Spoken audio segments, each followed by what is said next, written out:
Good afternoon. Welcome into Market Talk for Tuesday, April 27th. Great to have you here with us. I'm your host, Jesse Allen, and it's always a pleasure to have you here for another edition of Market Talk. And a beautiful day across much of the country. Got a lot of spring planting back underway after we took a week there where we had cold temperatures and kind of settled down the planting. But we're back at it hard here this week and talking a lot about the markets. Great to have you with us.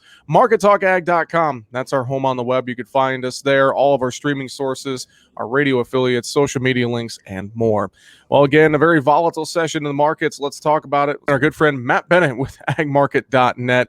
Matt, good to have you here this afternoon, my friend. And what a volatile session we saw here on Tuesday.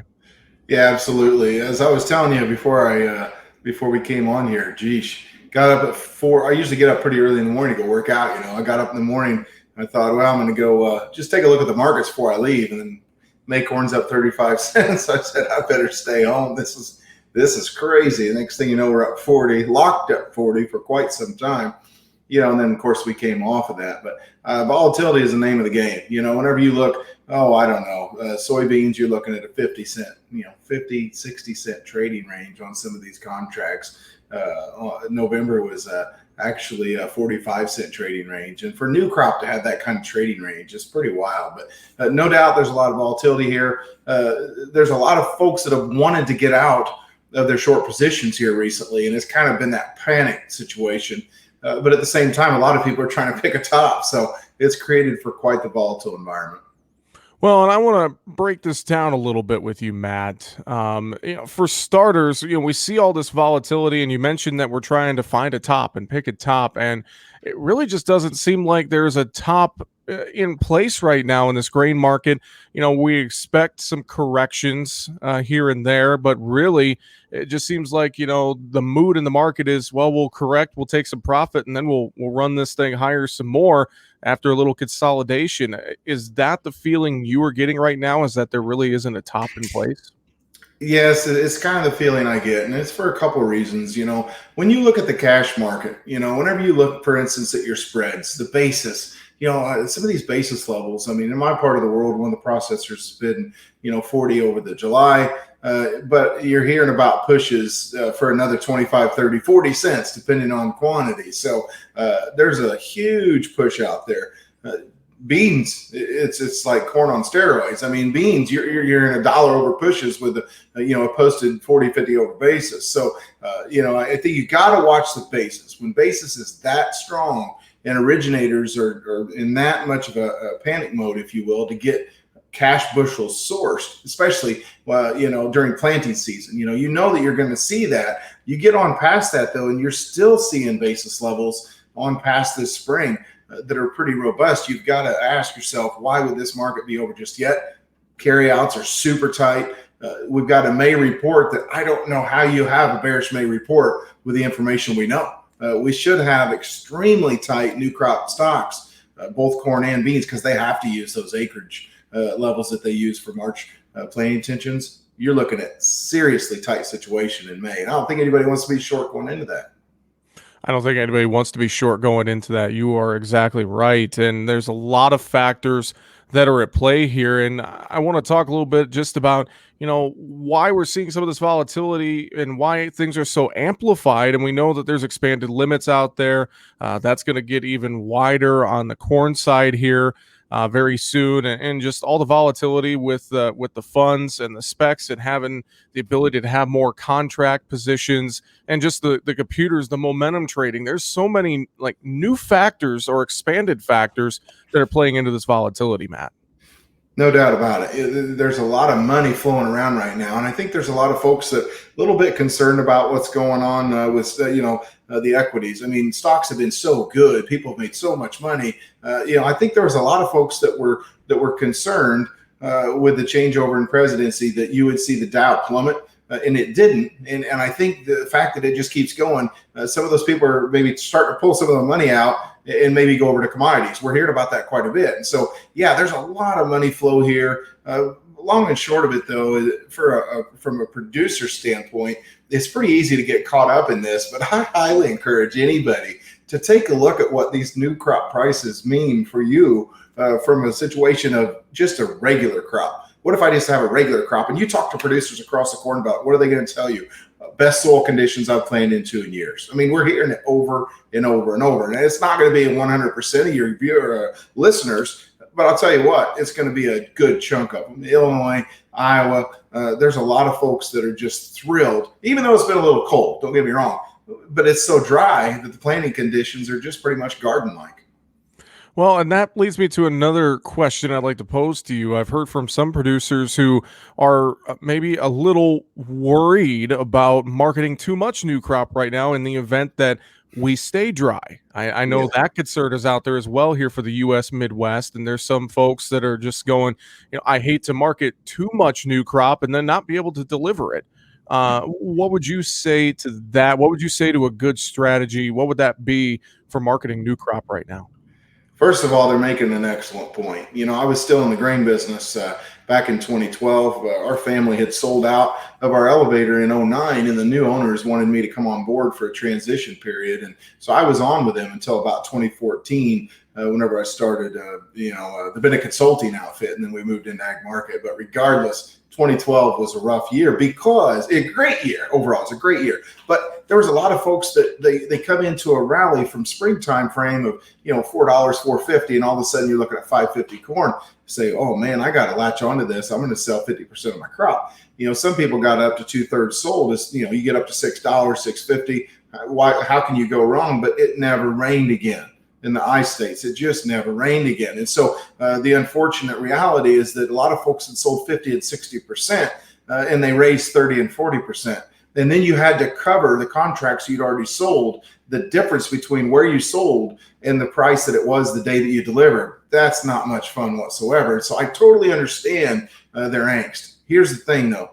I've been saying all along, and I know I've said it with you because I've said it with everyone I've talked to, flexibility is the name of the game here in 2021. The situation is so tight that if we have a weather issue, this market could absolutely explode.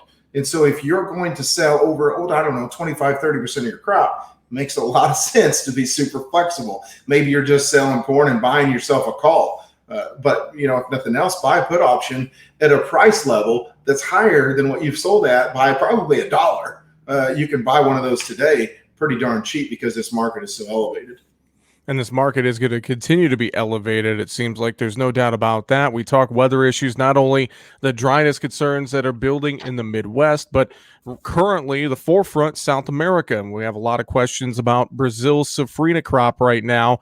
And I think it was some 60% of that is in stress right now. The last number I saw. What are you hearing about that South America crop and how that's playing into our supply and demand issues? I would say a huge chunk of the rally that we've witnessed over the last 3 or 4 weeks is completely on the back of the safrinha crop. I was on market to market here a couple of weeks ago, and I said, I'm still friendly corn. I really have a hard time thinking that we're going to go lower. And I'm not trying to pat myself on the back here, Jesse, but my reasoning was this. I said, it's awfully dry in South America. And the problem that you're getting into is, around May 1st is when the dry season starts. And so you're not getting those monsoonal rains coming through there. I'll tell you what, if the producers down there don't get rain soon, considering they're in pollination, a lot of them are right now, most of them will be within 2 weeks. I'll tell you what, it's going to be a major issue. I think that this crop's going to get downgraded. It's going to continue. I believe that the good to excellent today was under 50%, whereas 3 weeks ago is 90%. So no question that this crop has deteriorated significantly, and it poses a lot of questions as to what the U.S.'s role might be in this export game here for the next several months. Considering look at inspections this week, almost 2 million tons. It's just been nothing short of impressive, and it's going to continue that way for the time to come, in my opinion, especially with this safrinha crop looking the way it's looking. Well, you mentioned the export game, and that's another point to make as well, is that there's the rumors out there about China buying more U.S. corn. That is coming back to the forefront at a time of year where traditionally we're not selling a lot to China. It's supposed to be South America. So I think that also plays into the concerns we're hearing about Brazil and Argentina, and to some extent as well, is the fact that China is looking at buying U.S. corn here as we're approaching May 1st. It's crazy. Absolutely. And, there's a lot of folks that have talked recently, last few weeks, that, China's probably going to come in and cancel a bunch of corn and they may roll it to the next year. I can go along with some of the rolling aspect. But, Jesse, if you bought lumber 2 months ago, would you cancel that order right now if you hadn't taken shipment of it? I don't think you would, because it's skyrocketed in value. So China bought corn months ago. Why in the world would they cancel it? That makes no sense whatsoever. Now, whenever the price plummets, that's one of their favorite tricks, is to cancel a shipment, talk someone into letting them purchase it cheaper. Do I like it? No. Does it happen still? Yes. But when the market goes up, they're not going to cancel shipments of corn. That's just not going to happen. And so I believe that they need it. We've talked about this several times. Their auctions this last year, they sold almost everything that they put out on auction. Their interior corn prices within the last 2 months have been $12 in places. I seriously think that China is going to be in this game, not just this marketing year, but for some time to come. They're continuing to expand pork production. And with that being the case, darn good and well that their needs for feed grains, whether it's soybean meal, feed wheat, we know they're doing that, corn, you name it, protein, period, is going to be a very high value. Well, and to kind of button this up on the grain side before we move to livestock, we also look at our prices here on the cash side basis in the U.S. Very, very strong. And I know you mentioned flexibility, maybe, buying some puts or calls or whatever the case may be. Obviously, there's a lot of room out there for just some cash sales if farmers just want to move it, be done with it, put the money in the bank and not think about it, which is one theory I suppose you can go with. Just kind of wrapping up, speak to that a little bit, because we do know that cash basis is just so strong and there's some great value out there right now. Yeah, there is. And so what I would say is this: if I'm a producer and I'm thinking, I just don't know if I want to sell right now because it might go on up. You know what? We need to have a talk, because we're looking at $7 corn. There's a lot of folks that can sell corn for $7. We have not done that since the 2012, 2013 timeframe, with the worst drought we'd seen in, 100 years. And so, the bottom line is this. I understand that thought process. The fear of missing out on higher prices kills us, though, in our marketing plans. And so we have to be cautious there. On old crop, I don't think you can go wrong. If you decide that you don't want to sell and you want to hold out on some gambling bushels, why not? It's worked so far. I think it's a great way to go. But get yourself trained to know what your the lowest price you really want to take is, and just say, listen, if this thing goes back down another 50 cents, I'm going to go ahead and get out, be done with it, focus on new crop. Great thoughts there, Matt. Let's flip over to livestock. Tuesday was a day in livestock that I was a little surprised with. We ended up finishing mixed to lower, despite the volatility in the grain markets, and finishing the grain markets mostly lower on Tuesday. Just seems like there is a lot of, I don't know if I would say pessimism, but maybe that's the word, building in these livestock markets. We just can't seem to find any upward momentum in the face of higher grain prices right now. Yeah, I think it's pretty tough, especially whenever you're talking about anybody feeding anything. It's a little scary. If I'm buying feeders right now, I know that the cattle producer, I've always said the cattle producer has more faith than anybody in the industry, because it seems like they're always buying feeders, betting on the come, that the market's going to come to them, it's going to go on up. And I understand that. I do think next year, first quarter, end of this year, I think that you're going to be looking at pretty decent prices. You already see decent carry in the market. But at the same time, it's really hard to buy feeders, even at these price levels, if you factor in what feed costs are. So I wasn't surprised necessarily with the market today as far as the fats are concerned. I thought maybe the feeders would get a little more excitement going, just simply due to the fact that you look up, you see, hey, my feed costs are maybe giving me just a little bit of relief. And so I guess from my vantage point on the fats, we have to think, though, that especially with people going back out to eat, you and I both like grilling. I know that. Take a look at me. If I stand up, you'll be able to tell how much I like grilling. But, it's that time of year. We're all going to be grilling burgers and steaks and you name it, we're all going to be doing that. So beef demand is going to be strong for the next few months. And I got to think that at least your front couple months, I got to think that you'll see some support in here. We've gone down far enough for now, that's my opinion. And on the hog side, a flip side there, it almost feels like maybe we've started to build in a range here in hogs, and maybe I'm speaking too soon, but we're holding, in these low 100s, and even if we dipped below it a little bit, we pulled right back into it. So it just seems like we've kind of built a little bit of a trading range here in this hog market, Matt.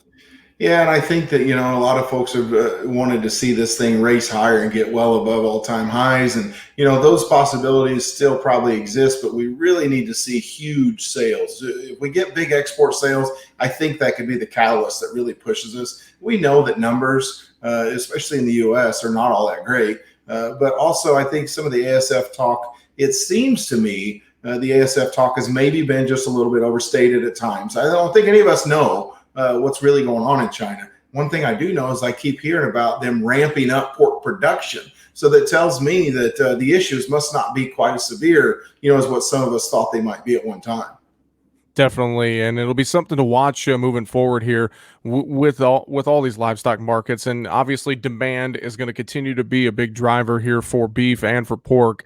But overall, it just seems like again it's the same story: grains and everything else. Volatility is the word, and if you don't know the definition of it, just take a look at these markets. I'd say that's probably a good way to put it because I just don't see this volatility slowing down anytime soon, Matt.